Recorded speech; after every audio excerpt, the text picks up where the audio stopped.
Assalamualaikum warahmatullahi wabarakatuh. Kami dari kelompok 3 kelas B Pendidikan Biologi jurusan Biologi Universitas Negeri Gorontalo akan mempresentasikan hasil kerja kami, yaitu materi organogenesis. Baiklah, yang pertama, pengertian dari organogenesis. Organogenesis merupakan proses terbentuknya organ seperti tunas, akar, baik secara langsung atau secara tidak langsung, melalui pembentukan kalus ataupun tidak. Sifat kompeten, dediferensiasi, dan determinasi sel atau jaringan sangat penting agar terjadi organogenesis pada eksplan. Suatu sel dikatakan kompeten jika sel atau jaringan tersebut mampu memberikan tanggapan terhadap sinyal lingkungan atau sinyal hormon. Proses organogenesis dimulai dengan perubahan sel parenkim tunggal atau sekelompok kecil sel membela menghasilkan suatu massa sel globuler atau meristemoid bersifat kenyal, berkembang menjadi primordium pucuk atau akar, dapat terjadi langsung pada eksplan atau tidak langsung melalui pembentukan kalus. Proses organogenesis terdiri atas organogenesis langsung dan organogenesis tidak langsung.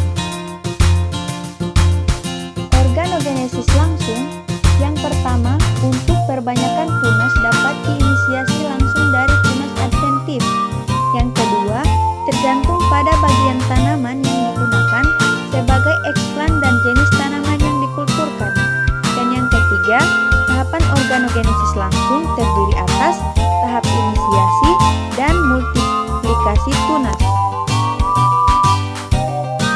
Kemudian organogenesis tidak langsung, yang pertama melalui kalus, kedua kultur kalus memiliki potensial morfogenetik bervariasi, ketiga sering gagal beregenerasi, membentuk tunas, atau hanya membentuk akar, keempat kalus akan menghasilkan tanaman dengan genetik yang bervariasi.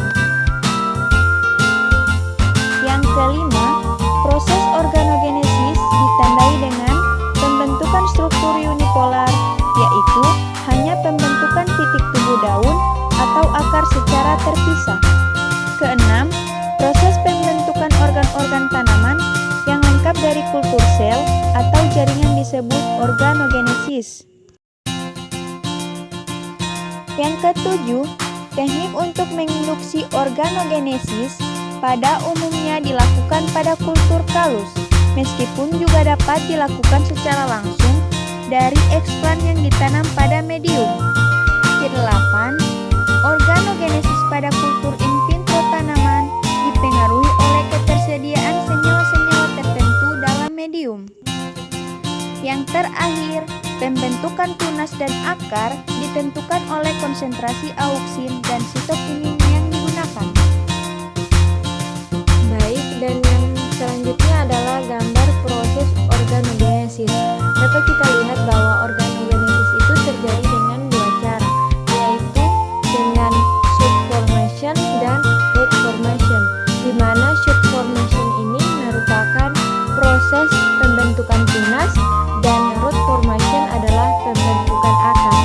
Jadi pada shoot formation ini terjadi shooting yaitu pertunasan, dan pada root formation itu terjadi rooting atau perakaran. Selanjutnya, baik itu pertunasan dan perakaran itu membentuk pada hasil